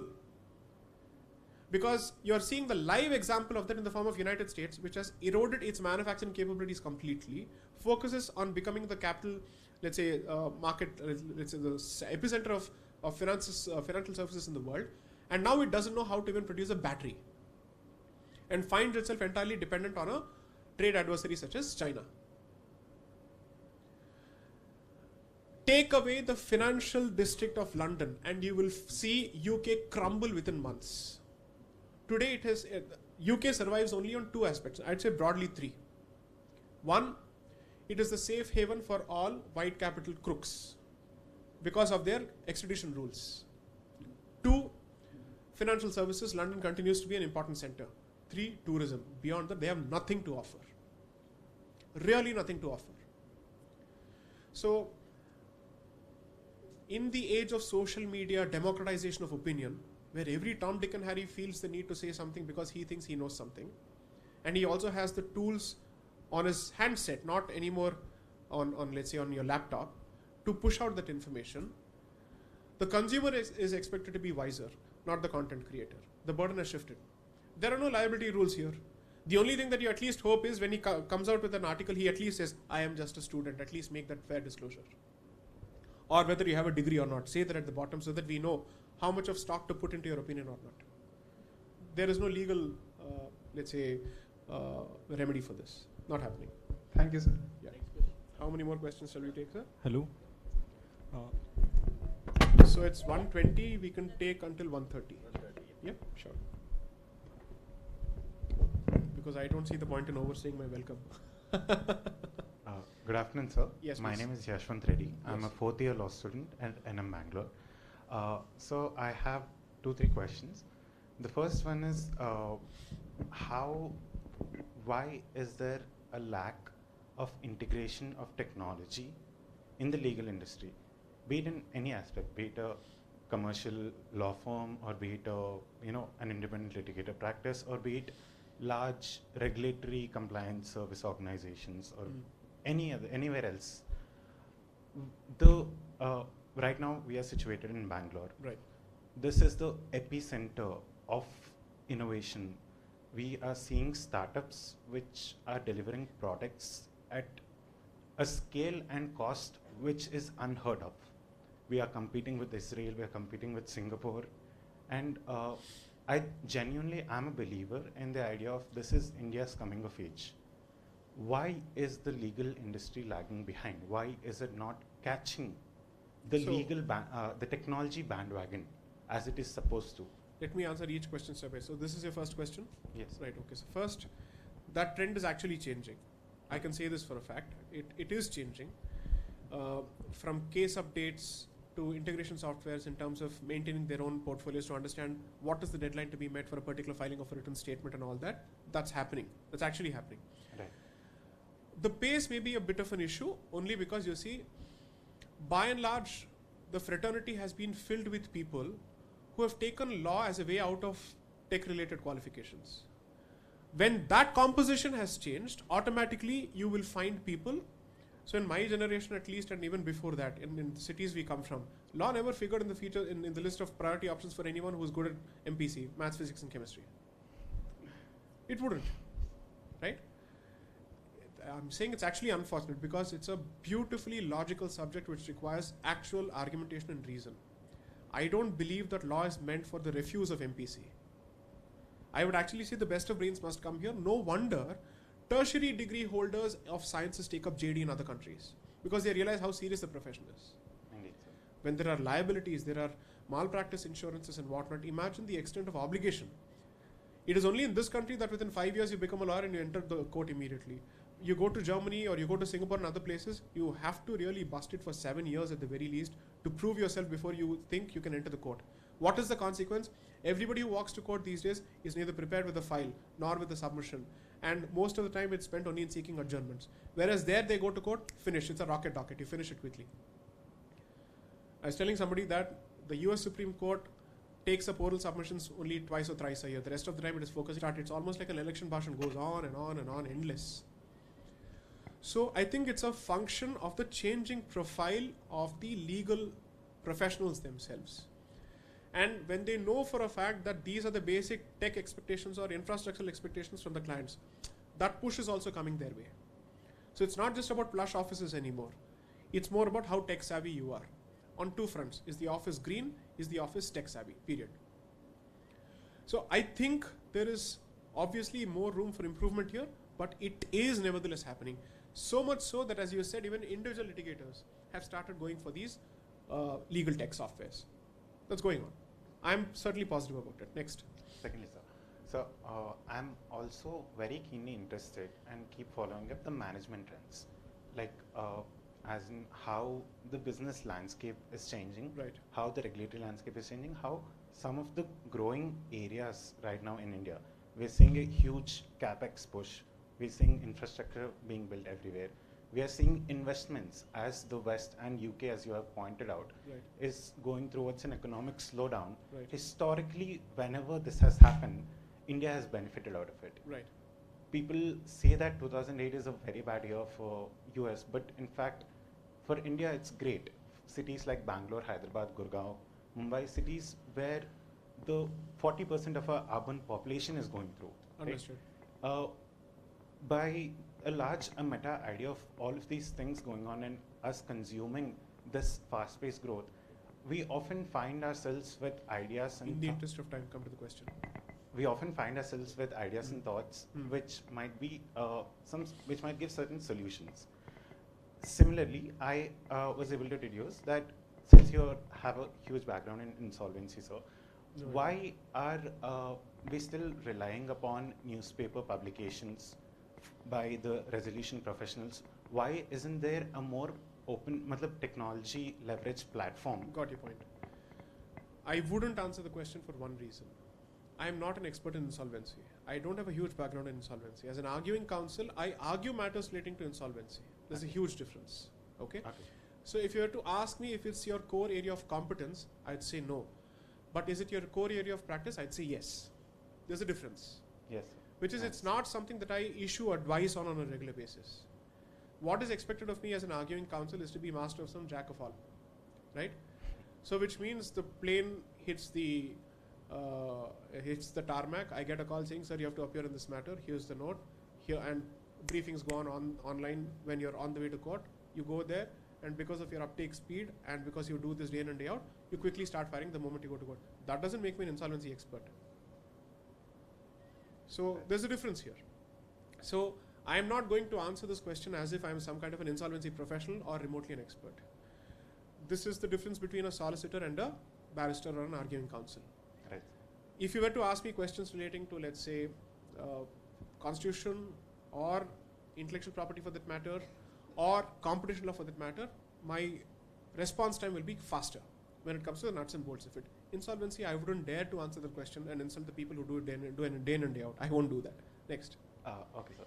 So, picking up on one of your things, pharma and life sciences post-COVID has also seen an explosive growth in India. Right. And it is stemmed for a larger growth. And IP certainly plays a huge relevance and a lot of opportunities to grow there. What do you think I'm in my 4th year. Let's say, however, like you, I was also a mechanical engineer. I dropped out of Vasavi and I came here. And Hyderabad. Right. So I completely resonate with your ideology of how law helps us, how the depth of the knowledge we can get through and the perfection we can attain is far more superior, I believe, than other pursuits which give us an intellectual pleasure. So if I want to per se have a piece of the pharma industry, I want to work with clients who like biologically, like innovative clients who are making strides across the globe. What should I be looking at? So one of the things that, so let's get down to the specifics. Obviously two legislations. One is the Drugs and Cosmetics Act along with the Drug Pricing Control Order. Yes. Then the manner in which the National Pharmaceutical Pricing Authority works, right? Then you have to understand the value chain. Right. In terms of the clearing agents, the CNF agents, how do they operate? Then how is title transferred from a pharmaceutical entity to its distributors and then to the retailer? Those questions are very, very crucial, particularly when you are looking at injunctions and whatnot. 3, Indian pharmaceutical companies are still not in the business of coming out with blockbuster molecules yet because of the prohibitive costs involved.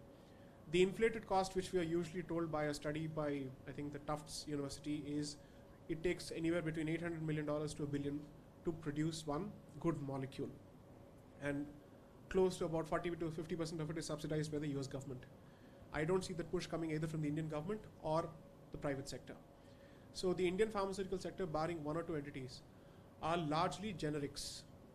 Now previously the model was to bust and use, which is kill the patent and use the product, or wait for the patent to, the drug to go off patent. Now the licensing model has come into picture because even MNCs and innovators have realized that there's a way of coexisting. Right. Their strength lies in manufacturing, our strength lies in innovation. Why don't we collaborate? This is happening in 2 spaces. Why don't you have Nokia phones anymore, or Sony phones anymore, or Ericsson phones anymore? Because they've gone to the higher value chain, which is standard essential patents. They create technology standards, and they limit themselves at best to the first place where the technology is implemented, which is base station equipment, which is the towers and the control rooms behind. Then comes the lowest value chain, which is the handset. It's not even the high end of the value chain, right? Indeed. The base station equipment is gigatons in terms of the money involved. This is really nothing. This is peanuts. That's why Indians are paying attention to this yet, because we don't have the ability. We are not even manufacturing phones, by the way. We are getting CKDs, which is completely knocked down kits from China. Yes. We put it together and we call it Make in India. Okay. Assembled. This is our manufacturing ability, because we get tax ops for it. So you set up a place where you simply bring down stuff and you put it together. But if you were to ask to manufacture, none of these people actually manufacture the chip. They don't, because the chip is where the technology is. Yes, sir. Okay. So in this industry too, what has happened is they have shut shop when it comes to mobile phones, and we have taken over when it comes to mobile phones. Now gradually from here we have to go up. I see a better movement on the pharma front than on the telecom front. Micromax is almost gone. All those entities which were in vogue between 2013 to 14 to 15, it's gone because the industry has seen negative consolidation, largely because of standard essential patent litigation. On the pharma front, on the contrary, some of the entities like Natco, DRL, Sun Pharma have done a fabulous job of exposing the evergreening monopolistic tendencies of pharmaceutical majors. Yes, sir. And I'm very proud of it. I can confidently say that, having been part of these matters as their lead counsels, I've thoroughly enjoyed giving them a run for their money. And the way they actually take people for a ride across the world is unbelievable. It's truly unbelievable. You should read some of the reports that have come from the European Director General on antitrust issues with respect to the monopolistic practices of pharmaceutical companies. Then you ask yourself, what is this bubble that you live in? Yes. For the first time, I think the whole world was forced to revisit this during this vaccination game. Those people who were branded as conspiracy job nuts when it comes to vaccination were proven right ultimately. Yes, sir. If someone tells me go take a booster dose, I'll die rather than taking a booster dose. I am not going to do it ever again. Everyone who has taken vaccination is prone to more cold. Latent conditions have come out. God knows what it is going to do to the next generation should you choose to have kids. I have no idea. So the myopic view is that the Indian generic industry is doing well. The macroscopic view is that you need very serious alternatives to modern allopathic healthcare. That's where the push is. Thank you, sir. Hello, sir. So, Yeah, please. so sir, my question is regarding during the talk of discussion, you were talking about you compared basically the foreign courts, basically the US court and the Indian courts in terms of speedy disposal of cases. When we talk about this speedy disposal, we keep. No, I'm not saying US is better. Please don't mind. No, because the reason is Indians are actually litigious much more than we give ourselves credit for. Every Tom, Dick and Harry lands in court. And the number of matters that go to courts on a daily basis, no court in the world actually gets it. So yeah, go on please. So sir, my question is, so in the terms of speedy disclosure, if we talk about, so there are three to four trending laws in commercial litigation if we see. First is arbitration, second is RERA disputes, third is insolvency law. Right. But if we talk about the arbitration law, it is totally weak. We are referring to judgments, not the Bear Act first, because the Bear Act weak in terms of foreign enforcement of foreign awards. If we talk about the section 34 application for settings aside, Right. we refer to Justice Rohinton Nariman judgments. We refer to Justice Chandrachud cases and Right. multiple high courts, because there are times when IBC Arbitration Act, which is very silent on the aspect of law, how to deal with, but the cases are there. Right. And there are times when the court is coming with something new, like the new case on the unstamped duty case of the arbitration agreement. Correct. And there were multiple constitutional bench cases already on that. It can be allowed, it cannot be allowed. Right. And right. now the court said it cannot be allowed. So Right. there is a multiverse dispute regarding the issues of law, because the law is silent, but the judgments are there. So if we talk about the speedy disposal, but they are not speedy. Arbitration, insolvency or RERA disputes, we have RERA tribunals also. Right. For insolvency, we said you need to follow these process, but people have gone to NCLT and they break through the law and they follow some other procedure, Correct. which is more time taking. The legislature said it was not speedy, but it is not. So Right. what's your view on this? So, if there is a right of appeal, and it's not an unqualified right of appeal, rather it's not a qualified right of appeal, you can't fault parties for doing what is in their best interest, as long as it is traceable to a statutory provision.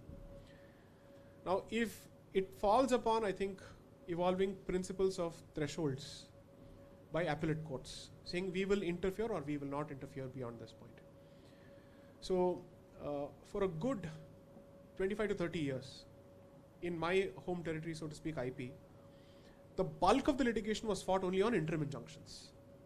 Until the Supreme Court said, what is this? We seem to be finding only interim disputes coming up on the IP front. We don't see final jurisprudence coming out. So then I think in the Intex versus Aqua case, the court went on to say, no, we need some principles here. Don't interfere if the view taken is one of the plausible views in the facts of the case, just because you disagree with it. That has happened. Gradually, I see this happening on the Section 34 front in arbitration. Now, IBC, the principle that the court has evolved is, if the committee of creditors takes a particular decision, which is commercial in nature, either in the best interest of the company or for liquidation, the NCLT will not interfere with that particular decision. So not every subjective commercial decision will be the subject of judicial review, is the position that's being taken. So what are they trying to say? At some stage the process must have finality. And when in insolvency the committee of creditors has access to the financial health of the company, the availability of somebody to buy the company or to step into the shoes of the company to run it, when these people have taken a conscious decision, unless you can prove that they are in cahoots with another party or there is a serious violation of principles of natural justice, don't get into the picture. Also realize that IBC is relatively recent. You've moved from SICA jurisprudence to IBC jurisprudence. And winding up litigation still is going on in several company benches. I should know this because when you appear in those matters, you're actually dealing with matters which are 25, 30, 40 years old. Companies are not yet wound up. It's as good or as bad as saying in human terms that the man is dead and they're allowing the body to decompose for 25 years without actually burning the damn thing. Or whatever religion you follow, of course.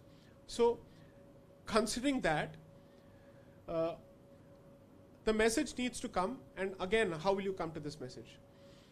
Go to the Supreme Court any day. Sit before any bench, just watch. Close to 75 to 80 matters are disposed of in 30 minutes. You know why? Because the court is only saying, you can't come to the Supreme Court for this, you can't come to the Supreme Court for this, go back, go back, go back. When the Supreme Court says, we are a constitutional court, we are not a court of appeal, then appellate's court will take the same position and give respect to trial courts. When trial courts are given the respect that they deserve both by the parties as well as by appellate courts is when the buck stops somewhere. The difference between US and India is not the difference between US Supreme Court and Indian Supreme Court. It is the difference between US trial courts and Indian trial courts. Nobody wants to litigate complex matters before Indian trial courts. They're looking for high courts with original jurisdiction because they assume that's the only court that can relate to the savvy nature of the matter or the complex nature of the matter. How many people in this country have the guts to fight a patent litigation in a Gurgaon district court or in the city civil court of Bangalore? I have argued an IP matter here way back in 2013-14 before the city civil court of Bangalore. What a brilliant judge. Brilliant. It was absolute pleasure arguing this before city civil courts. And younger blood is entering the trial side, on the judicial side. The message that I think we can send as a fraternity is by saying, go to that court. Don't exaggerate the value of your case just to come to the high court. Go and litigate there. And you know why it's good actually? There are not too many matters before district courts of this nature across the country. You will actually get a faster outcome from district courts than in high courts because everybody is rushing to the high court. So we have tried some of these strategies in different places. A legal system that does not respect its trial court system, which is the first trier of facts, is standing on weak wicket, on sticky wicket. Because the attention is on building the muscle, building the upper chest, building the back and everything. But there is no leg day here, to put it in workout terms. That the legs are weak. That you skip the leg day, you go for the push day, the pull day, hit and everything else, but you don't focus on leg. And you're standing on it. If you want fast track courts and everything, that has to happen at the trial court level only. What are the decisions that we rely upon when it comes to US decisions on patents? District Court of Delaware, Southern District Court of New York, California. These are the places. We are not looking at US Supreme Court decisions. And who is referring to that? Our high courts are referring to district court decisions of other countries. They are not even looking at their counterparts in terms of stature. They're going down. Respect the first trier of facts as much as possible. The trigger-happy nature when it comes to appellate remedies will come down. But there are certain cases where you need to have appellate remedies. Criminal law is an example there. Because a lot of things can happen at the trial level.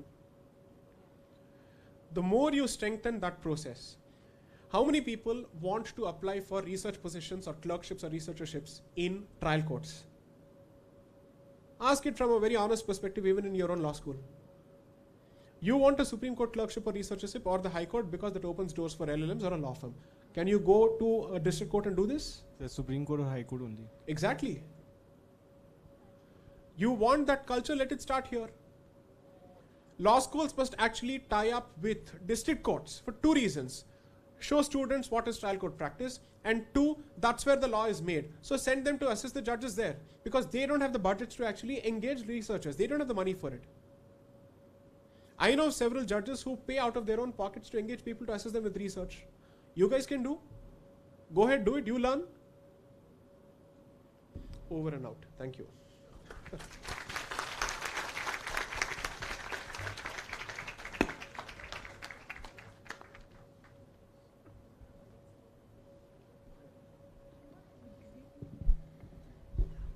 Well, that was a great session, and I'm sure everyone in the audience is going to take back a few things to think about today from here, ensuring that the narrative doesn't end here.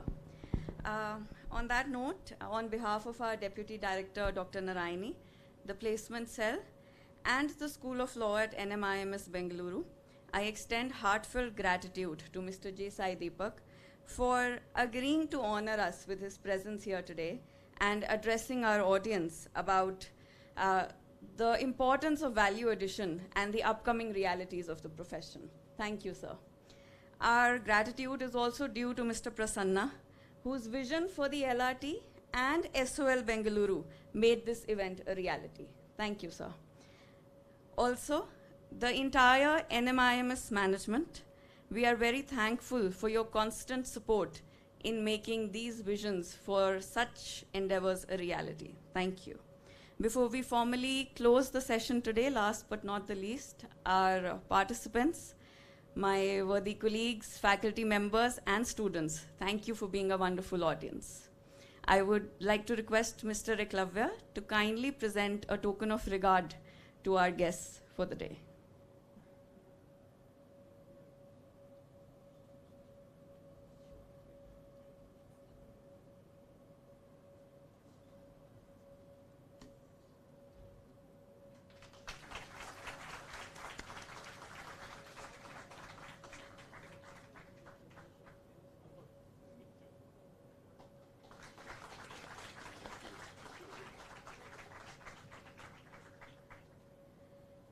I request everyone in the audience to kindly stand up for the national anthem.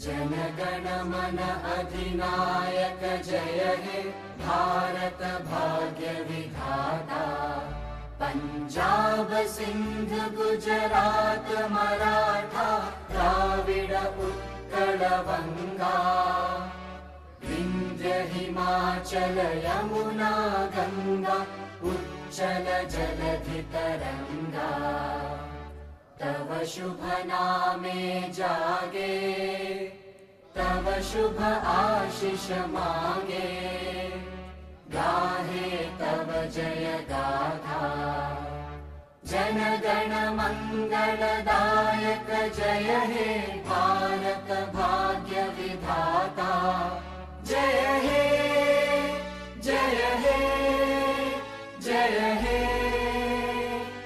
जय जय जय जय हे